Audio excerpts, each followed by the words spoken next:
Oi aí, tudo bem? Como já viram aqui, vou falar sobre a Annie, esse personagem querido, amado, sensível, que a gente conhece ela através da Netflix, como a série Annie with an E, que é uma série baseada, inspirada nos romances clássicos de Lucy Maud Montgomery, escrito em 1908. Super antigo, né, gente? São 8 livros ao total, eu tenho 7, vou fazer resenha de todos os livros, só que hoje o primeiro é Anne de Green Gables, que retrata a vida de Anne dos seus 11 anos, quando ela é adotada, até os seus 16 anos. That I'm not capable of being of real help because I'm a girl. They'll find something else to do. It doesn't make sense that girls aren't allowed to do farm work when girls can do anything a boy can do and more.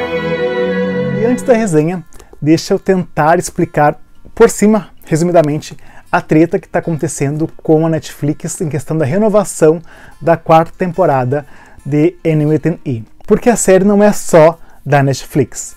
Uma empresa doméstica do Canadá chamada CBC, que tem os direitos autorais sobre a obra de Lucy Maud Montgomery, propôs à Netflix uma parceria. Só que a CBC não achou que ela fosse só alimentar um streaming que já é tão grande. E ela ficou em segundo plano, não ficou reconhecida, e eles ficaram chateados com a situação de não serem reconhecidos e não querem renovar a 4ª temporada. Em campanhas, hashtags, petições, assinaturas, com mais 700 mil assinaturas, para Netflix renovar a série da Annie. Só que se depender da CBC, não vai rolar, gente, porque ela já veio a público e falou que não quer trabalhar mais com a Netflix. Só se alguma streamer maior comprar os direitos das duas empresas, aí sim pode ser que saia a 4ª temporada de Annie with an E. Mas vamos ao livro, né, gente? Vamos à resenha. Anne de Green Gables retrata a vida de Annie, uma menininha órfã, que ela fica órfã desde muito cedo, desde os 3 meses de idade. E esse livro é um livro, ele é um clássico canadense, como nós temos vários clássicos do nosso país também, como Dom Casmurro, A Senhora, O Cortiço. Esse é um clássico do Canadá. É um livro escrito em terceira pessoa, só que a Annie, ela fala tanto que parece que é um livro em primeira pessoa. E a gente não se dá conta dessa transição da primeira pessoa para terceira pessoa. No livro, Annie chega em Green Gables com 11 anos, como já falei antes, em 1876.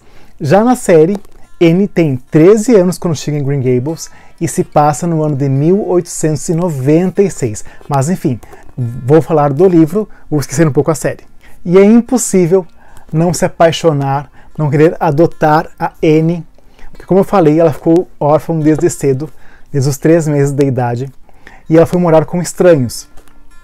Esses estranhos morreram e ela foi parar em um orfanato, onde ela sofreu muitos traumas, muitos abusos, e também ela foi adotada por famílias para ser empregada, babá, ajudante. Ela fala muito que ela ajudou a criar 2 gêmeos. Então ela desde cedo trabalhou, ela era uma criança cuidando de outras crianças. E quando ela não tem mais utilidade, ela é devolvida ao orfanato. E assim vira um ciclo de usarem ela e devolverem, usarem e devolverem. E quando ela vai para Avonlea, onde ela mora, em Green Gables, é nitidamente visível a diferença das crianças amigas dela, a diferença de quanto que ainda existe de criança dentro da Annie, porque ela amadureceu à força, ela foi forçada a ser uma adulta responsável mesmo sendo criança. Isso é visível quando comparamos as crianças que estão em Avonlea com a Annie. E Annie para em Green Gables por um engano. Matthew e Marilla são irmãos solteiros que ficaram para cuidar da fazenda, não se casaram e precisavam de um menino para ajudar nas tarefas da fazenda. E por um engano, conversa mal dada, recado mal dado, levam a Annie para ser adotada. E não queriam uma menina. E Annie tem que conquistar a confiança e a empatia dos dois. E Matthew é aquele cara quieto, introspectivo, que não consegue falar, se expressar e tem até um pouco de medo das mulheres. E Marilla é aquela senhora fechada, carrancuda, azeda, tem problemas de demonstrar sentimentos, mas no fim os dois têm um coração gigantesco. E vemos desde o início que N usa de toda a imaginação que existe nela para fugir um pouco da realidade. A gente entende que isso tudo é um jogo da consciência, do subconsciente dela, para poder fugir da realidade que ela viveu. E a imaginação é companheira dela em todos os momentos. Ela se distrai muito fácil, ela se mete em encrenca por causa da imaginação. Ela sempre fala que qualquer lugar tem espaço para a imaginação. Ela é muito sincera, ela tem a coragem de falar sempre a verdade. Por mais que seja a encrenca, ela vai sempre falar a verdade. E um dos pontos fortes da N é falar de igual para com um adulto. Porque na época desse livro, 1908, é algo revolucionário. Uma criança ter um dialeto igual de N e enfrentar um adulto e falar com um adulto de igual para igual. Uma das coisas que eu achei bem interessante é que N está sempre em busca de almas gêmeas, almas irmãs, como ela chama. Pessoas que têm imaginação, que gostam de sonhar, que imaginam umas coisas, imaginam uma vida diferente, que pensam que nem ela. Que ela sempre fala que tem espaço para a imaginação. E temos no livro, como na série, a Diana, que é a melhor amiga de N. Uma amizade linda, sincera, cheia de amor. E também temos Josephine Barry, que é tia do pai de Diana. Na série, a tia Josephine é um personagem que cresce muito, cheio de nuances, que acaba se tornando um personagem muito querido. No livro, é descrita como uma senhora ranzinza, reservada, mal-humorada, sem muitos sorrisos.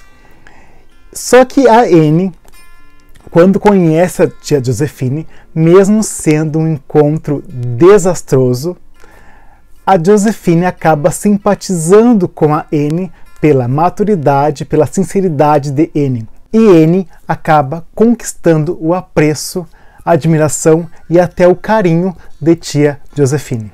E na leitura, como na série, me incomodou um pouco a questão da maternidade compulsória e do ensinamento de como ser mulher. Maternidade compulsória é a ideia de que mulher é imperfeita se não tiver filhos.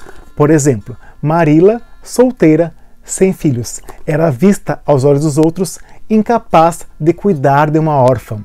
E ela tinha a obrigação de ouvir a senhora Lynde, que por ter vários filhos se tornava qualificada e adequada em criar uma criança. E também o ensinamento de ser mulher, que mulher deveria ser uma boa dona de casa, lavar, passar, cuidar da casa e cuidar do marido.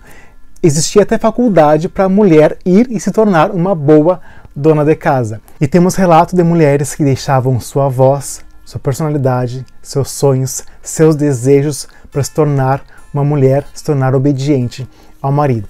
Este livro de 1908 ainda é uma mensagem que a gente ainda pode até entender como aceitável pela época, mas infelizmente hoje em dia existem pessoas que ainda pensam que mulher, para ser uma boa mulher, tem que ser uma boa dona de casa. Mas na série esse é um assunto muito bem abordado. Inclusive, a professora Stacy é muito julgada em incentivar a prática de educação física.